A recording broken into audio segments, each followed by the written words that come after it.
Done. तो हम हैं आगरा के रेड फोर्ट में and it is similar to Red Fort in Delhi. और शुभम अभी आगे जा रहे हैं, तो दिखाती हूँ आगे क्या क्या है। भाई ये यहाँ पे जो गाइड हैं वो ये दिखा रहे हैं कि ये जो है ना ये स्लैंट बना हुआ है और पत्थरों में फ्रिक्शन है। क्यों? एज यू नो घोड़े आती चलेंगे तो वो आराम से जा पाए, एंड सेकेंडली अगर कोई अटैक करेगा तो वहाँ से पत्थर रोल होते हुए आएगा तो वो सीधा अपने दुश्मनों में डाल सकते हैं। सेकेंड थिंग, इस फोर्ट को बनने में 75 ईयर्स लग गए।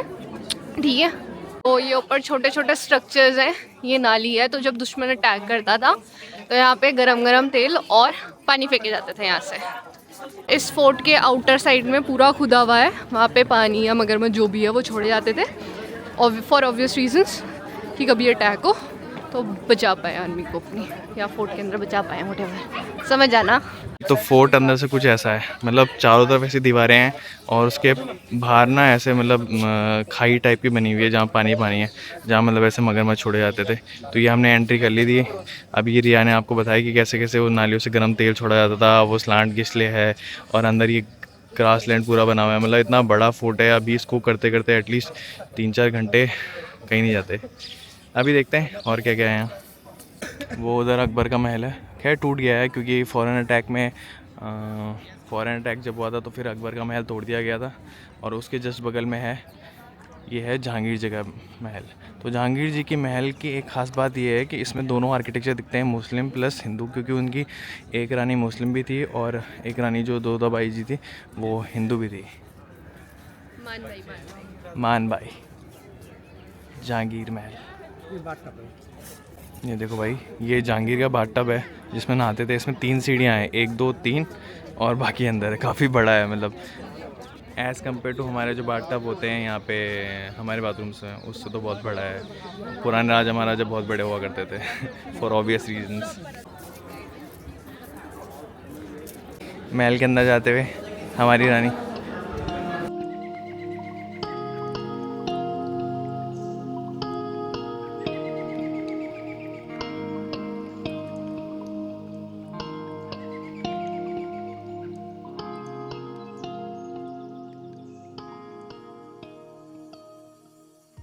तो ये भाई जहांगीर का महल है अंदर से, और वो जो ऊपर खिड़कियाँ हैं वहाँ से कि रानियाँ बैठा करती थी। उधर वो ड्राइंग रूम है, और ये है जहांगीर जी का बेडरूम जहाँ पे मतलब पहले तो कर्टेंस हुआ करते थे, अब तो कर्टेंस हट गए। और वो मंदिर पूजा की जगह है, जो कि खैर बाद में तो ऑब्वियस बात है लूटपाट हो गई थी, तो सब कुछ लूट दिया गया था। तो मंदिर भी है मतलब फोर्ट के अंदर, केवल और चीज़ें नहीं है। छोटी छोटी खिड़कियों का एक छोटा सा फैक्ट ये है कि आप अगर जितनी पास से ताजमहल देखोगे वो छोटा दिखेगा, और बड़ी अगर आप दूर दूर जाते होगे ना तो वो बड़ा बड़ा दिखेगा, क्योंकि छोटे में तो आपको वो दिखेंगी। पहले मैं दिखा देता हूँ, रिया जो देख रही है ये देखो। तो इसका ये सीन है, आई डोंट नो यहाँ से ताजमहल दिख रहा है या नहीं दिख रहा। तो खिड़की से मतलब पास जाओगे तो ताजमहल दिखेगा, और दूर आओगे तो ताजमहल और बड़ा होता जाएगा। डिफरेंस ये है कि दूर आओगे तो सारे पेड़ पौधे पत्ते हट जाएंगे तो ताजमहल सिर्फ फोकस पे होगा, और पास जाओगे तो फोकस बाकी चीज़ों पे हो जाएगा। इसके अपार्ट देयर इज़ ये डीप सा, ये यहाँ पे चीते वीते रहते थे, और वहाँ नीचे, उसके भी नीचे ना वहाँ पे पानी वानी में मगरमच्छ रहते थे। तो ऐसा है भाई। तो कैसा है? बढ़िया है रेड फोर्ट। अच्छा यार, हिस्ट्री जानने आगरा को का मिल रही रेड है, फोर्ट हिस्ट्री जानने को मिल रही है, नए नए फैक्ट जानने को मिल रहे हैं। डेफिनेटली गाइड की बड़ी सख्त जरूरत होती है, ना आपको पता भी चलेगा कि क्या क्या है। क्या क्या है। भाई इस खिड़की का एक मैजिक बताता हूँ। देखो आपको अंदर से दिख रही है कि बाहर खिड़की है ना, अब मैं बाहर से जाके दिखाऊंगा ना, दिखाऊंगा आपको, तो बाहर से आपको पता ही नहीं चलेगा कि खिड़की भी है। ये देखो, देखो बाहर से पता ही नहीं चला, मैं बाहर आ चुका हूँ। और ये देखो बाहर से आपको पता ही नहीं चलेगा कि उसके अंदर छेद भी है। तो यही मैजिक है, यही मैजिक है इन चीज़ों का।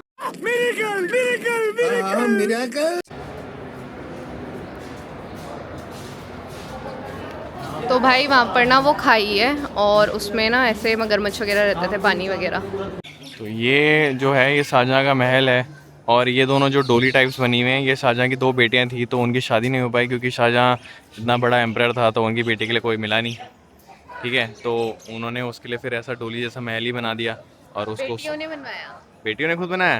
बेटियों ने खुद बनाया ये तो लेटेस्ट न्यूज़ है। क्योंकि उन्होंने शादी करी नहीं, और इसलिए उनको ये प्रतीत हो कि ये हमारी डोली जैसी। और पीछे जो गोल्डन स्ट्रक्चर देख रहे हो ना, ये पूरा गोल्ड से लदा हुआ था और ये सब लूट गया अभी हम लोगों के इंडिया से। मैं नहीं मानता भाई। ये देख रहे हो, ये जो जहांगीर था उसने ना ये अंगूर के पेड़ लगवाए थे कश्मीर की मिट्टी से मंगा के। क्या बोला तूने? और इसकी वाइन बनती थी। और ये मुमताज़ और शाहजहां का जो था महल था और यहाँ उसकी दासियाँ वगैरह रहती थी। तो ये है। और ये हमारे उधर पीछे शीश महल है, लोगों ने शीशे निकालने शुरू कर दिए तो वो बंद कर दिया। ओके, अभी चलते हैं मुमताज़ और शाहजहां के बेडरूम की ओर। है नोटी हो रहा। कितना सुंदर है यार, ये पूरा शीशे से सोने से चमकता रहा होगा ये। So beautiful. शाहजहां और जो मुमताज़ थी उनका शीश महल था, मतलब उनका बेडरूम टाइप था। और ये पूरा गोल्ड से बना हुआ था जिसे खुरेद खुरेद के बाद में लोग ले गए और आग लगा दी। सो कितना गोल्ड रहा होगा यार, कितना बड़ा चेम्बर है यहाँ पे। पर ना हुक्स वगैरह भी है, तो इसमें ना पर्दे झूमर वगैरह टंगते थे क्योंकि पहले एसी वेसी की कंडीशंस तो होती नहीं थी। तो यार पूरा गोल्ड रहा भी होगा वहाँ पर, प्लेटेड गोल्ड प्लेटेड, मतलब ऐसे पेंट करवाया है। कितना गोल्ड रहा होगा, कितना गोल्ड था इंडिया में भाई साहब।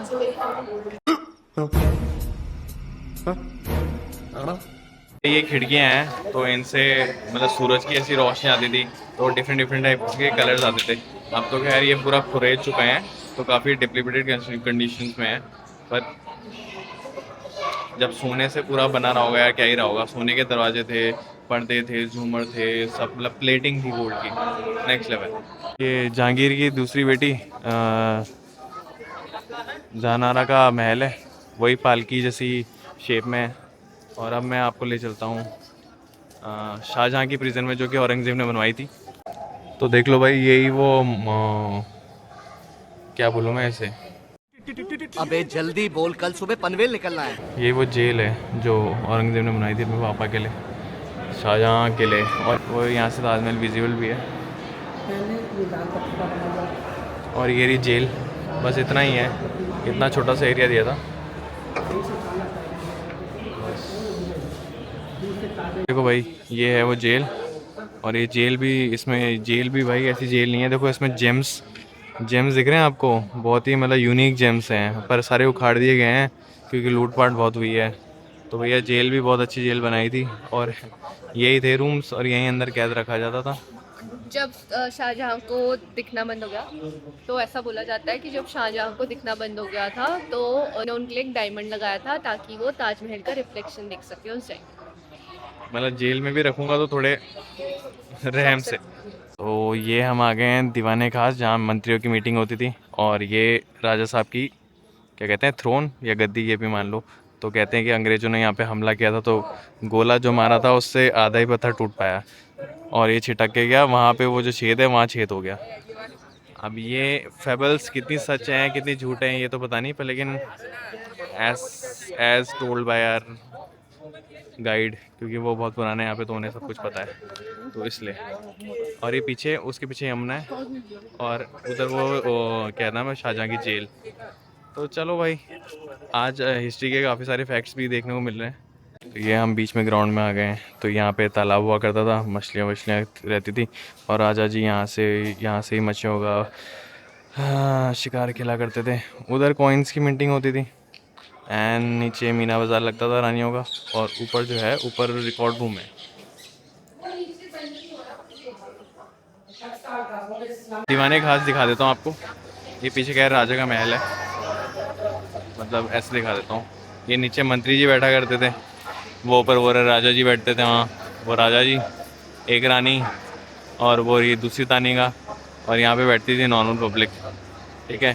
तो यहीं लोगों की ऐसी क्या कहते हैं उसे, डिफ़िकल्टीज सुनी जाती थी और सॉल्व की जाती थी। तो यही है दीवाने खास, दीवाने आम। और उधर है मोती मस्जिद, दिखा देता हूँ एक बार। उधर मोती मस्जिद है, इधर वो वाली साइड, ऑपोजिट साइड। और इधर तो ग्राउंड है बना हुआ लोगों के लिए। और बोला जाता है कि जो ये आगरा फोर्ट है, इसका केवल 25% पब्लिक के लिए ओपन है, बाकी 75% जो है वो इंडियन आर्मी के कंट्रोल में, क्योंकि वो क्लोज रहता है for security reasons as well as. तू समझा? हाँ। नहीं, तू समझा नहीं। अरे गुड़िया, आप छुप क्यों रहे हो? तो भाई आगरा फोर्ट हमने कवर किया लगभग मतलब 1.5 घंटा लग गया हमें लगभग। काफ़ी सारी चीज़ें यहाँ पे, पर एक मेन बात ये है कि इसका केवल 25% जो हिस्सा है वही पब्लिक के लिए ओपन है। बाकी सारा जो है रिजर्व है, वो सिक्योरिटी फोर्सेस या हमारी मिलिट्री फोर्सेस के अंदर है। तो वाला हिस्सा एक्सेसिबल नहीं है for due to security reason या जो भी होंगे, मतलब वो तो मेरे को आइडिया नहीं। पर लेकिन यार इतनी ज़्यादा हिस्ट्री है ना कि मतलब जितना ज़्यादा देखो ना, मतलब उतना ज़्यादा मन करता है कि मतलब क्या रहा होगा, कैसे रहा होगा, कैसे कैसे राजा लोग रहे होंगे, क्या क्या रहा होगा, कितने सारे मतलब मजदूर रहे होंगे, कितने सारे सैनिक रहे होंगे, और एट्रोसिटीज़ भी कितनी ज़्यादा हुई होंगी। मतलब नॉर्मल जो पब्लिक होती है उसके साथ एट्रोसिटीज़ ही होती हैं, चाहे राजा का राज हो, चाहे गवर्नमेंट का राज हो, किसी का भी राज हो। तो यही है। हाँ। इसको कभी इंटरेस्ट नहीं था हिस्ट्री में। एक दो फोर्ट घुमा दिए, ताजमहल घुमा दिए, इसको इतना इंटरेस्ट आने लगा, कह रही ये भी है वो भी, मुझे जानना है यार, कैसा रहा होगा, क्या रहा होगा यार, मुझे बता। इतनी ओवर एक्टिंग नहीं करी मैंने जितनी तुम कह रहे हो कि बता क्या रहा होगा, क्या नहीं रहा होगा। इतनी ओवर एक्टिंग नहीं करी मैंने। गजब बेइज्जती है। बट हाँ, डेफिनेटली मतलब थैंक्स टू शुभम, इसकी वजह से मैं इधर उधर ज़्यादा घूमने लग गई हूँ। और अभी हमने रिसेंट में ताजमहल कवर करा। इसका मन नहीं था, मैं पहले ही बता दूँ, मैं सिर्फ ज़बरदस्ती खींच के लेके आई हूँ। लास्ट मोमेंट तक बस लाइक करे टिकट ना करे टिकट, करे टिकट ना करे टिकट। मैंने कहा साला कितना पारिवारिक माहौल है ना।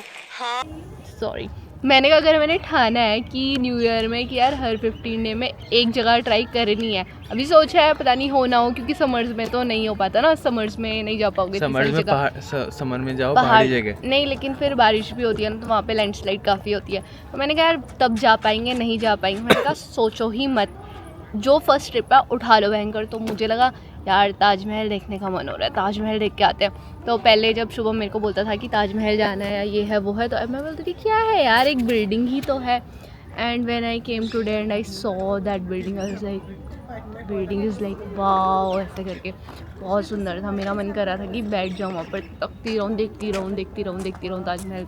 बहुत सुंदर था। अभी आगरा फोर्ट आए तो यहाँ पर गाइड थे, उन्होंने मैं गाइड करा, बताया कि यहाँ पर इतनी सारी चीज़ें हैं, ये है वो है। तो हमने मतलब काफ़ी सारी चीज़ें पता चली। अच्छा ऐसे था, अच्छा ऐसे रहते थे। जैसे फॉर एग्ज़ाम्पल रानियों का हरम होता है, तो वो कैसा होता है, क्या होता है, ठीक है। और जो राजा की बेटियां थी, उन्होंने अपने लिए डोलियाँ बना रखी थी और उसके ऊपर पूरा सोने का चढ़ावा था। फिर उनके जो महल थे उसमें जो कारीगरी गई थी, उसमें बहुत डिफरेंट कलर के स्टोन्स लगे थे। मेरे को तो ऐसा लग रहा है कि सोने डायमंड्स के बने हुए थे। थोड़ा बहुत सोना अगर मुझे भी मिल जाता मौका तो ऐसे खुरेद के अकेले मजे नहीं लेने दूंगा, मुझे भी चाहिए। बट यार तुम सोचो, यहाँ पर एक इतना बड़ा, उन्होंने इतना बड़ा कप रखा हुआ था। एंड दे मेंशन कि वो जहांगीर को उनके किसी ने दिया था वो जो कप, जब उनका बर्थ हुआ था।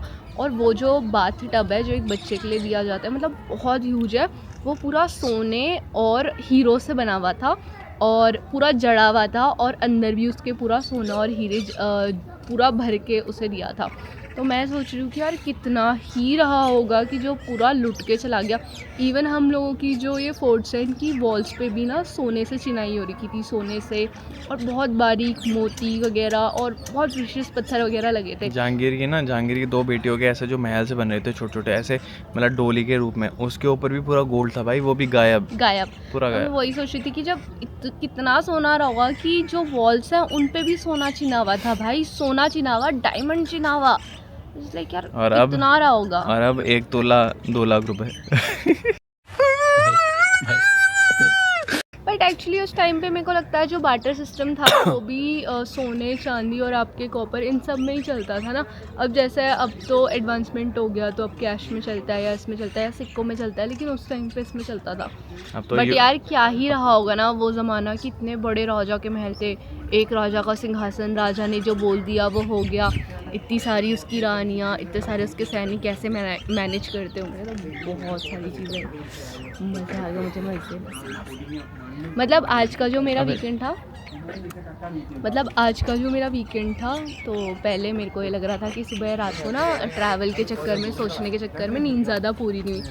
तो पहले मुझे लग रहा था यार इसने उठा दिया, ये चिड़चिड़ भी कर रहा था, सुबह से परेशानी कर रहा था, उठा दिया। किसने बोला था? ले सुना क्या? ये भी मेरी गलती है।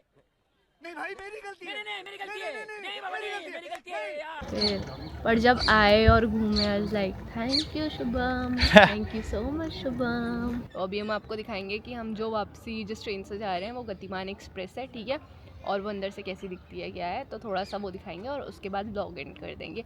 पर ठीक है, 1-1.5 घंटे में आप लोग दिल्ली से यहाँ पहुँच जाते हो तो अच्छा है, मतलब रिफ़्रेश होने के लिए बढ़िया है।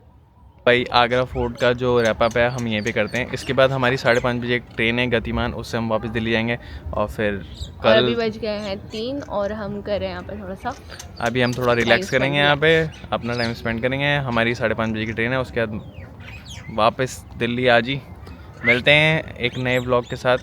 तब तक के लिए बाय बाय।